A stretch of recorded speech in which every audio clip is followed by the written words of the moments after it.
रानी नाम की एक बच्ची रहती थी। उसे कहानी सुनने का बहुत शौक था। वह या तो चुड़ैल की कहानी सुनती थी या परी की। एक दिन की बात है, वह अपनी माँ से जिद करती है और कहती है, रानी माँ, मुझे आज चुड़ैल और परी दोनों की कहानी सुनना है। माँ, लेकिन बेटा, दोनों की कहानी एक साथ कैसे?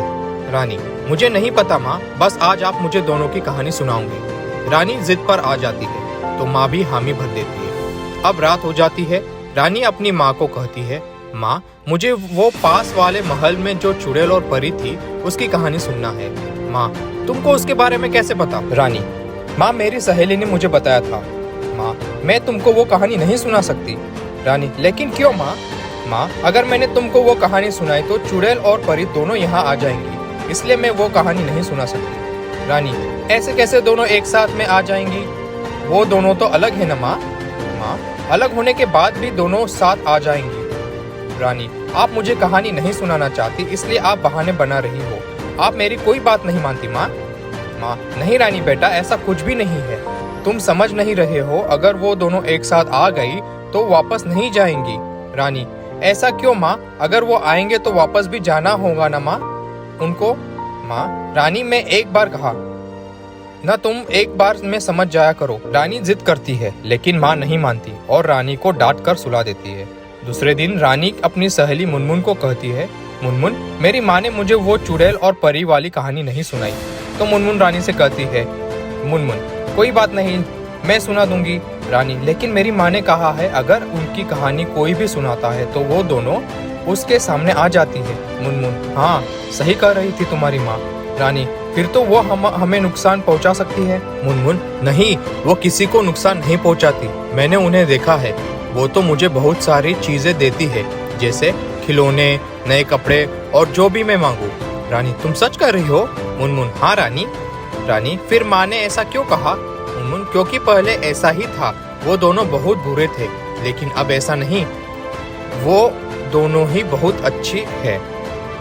रानी, क्या तुम सच कह रही हो? मुनमुन, मुनमुन, हाँ रानी, चलो अब मैं तुमको कहानी सुनाती हूँ। और मुनमुन रानी को उनकी कहानी सुनना शुरू करती है और कहानी खत्म होते ही चुड़ैल और परी दोनों उनके सामने आ जाती है। रानी दोनों को देखकर डर जाती है। चुड़ैल के बड़े बड़े दांत देखकर तो रानी उसके पास भी नहीं जाती, लेकिन रानी को परी बहुत अच्छी लगती थी। रानी हमेशा परी के पास जाती है। चुड़ैल को रानी की इस बात पर बहुत दुख होता है। चुड़ैल रानी को प्यार करती है, लेकिन वह उसके पास नहीं आती। एक दिन चुड़ैल रानी को कहती है, चुड़ैल, मैं तुमसे इतना प्यार करती हूँ, लेकिन तुम मेरे पास क्यों नहीं आती? रानी, मुझे आपसे डर लगता है। अब चुड़ैल रानी को कुछ नहीं बोलती। परी भी रानी को समझाती है कि चुड़ैल बहुत अच्छी है, लेकिन रानी नहीं मानती।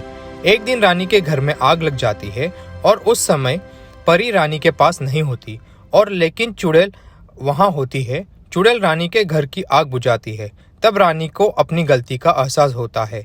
वह चुड़ैल को कहती है, रानी, आप बहुत अच्छी हो, लेकिन मुझे आपसे डर लगता था। अब मुझे आपसे डर नहीं लगता। चुड़ैल को रानी की बात सुनकर अच्छा लगता है।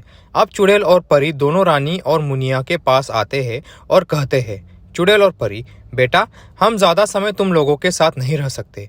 हमें महल वापस जाना होगा, लेकिन तुम लोगों को जब भी हमारी ज़रूरत हो हमें बुला सकते हो।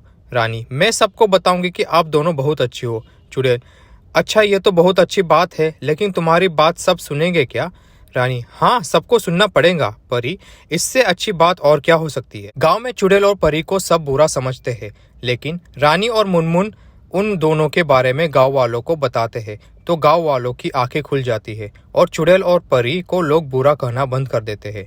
मोरल ऑफ द स्टोरी, कही सुनी बातों पर यकीन नहीं करना चाहिए जब तक सच्चाई पता ना हो।